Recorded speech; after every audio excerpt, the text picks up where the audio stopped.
Če želimo dolgo življenjsko dobo naših pnevmatik, je zelo pomembno, da jih pri menjavi sezone rotiramo.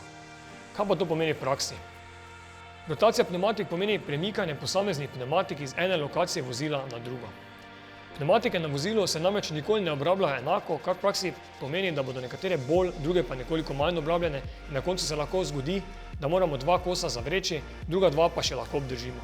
To vodi v nakup 2 kosov novih pnevmatik. Redno rotiranje pnevmatik poskrbi, da se vse pnevmatike približno enako obrabljajo in se lahko zamenjajo istočasno. Dodatno pa bodo veliko bolj enakomerno obrabljene po celotnem profilu.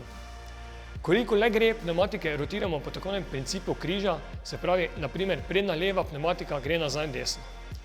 Določene pnevmatike imajo določeno smer vrtenja in v tem primeru moramo paziti, da se montira v skladu z vzorcem profila in napisom rotation na bočnici pnevmatike.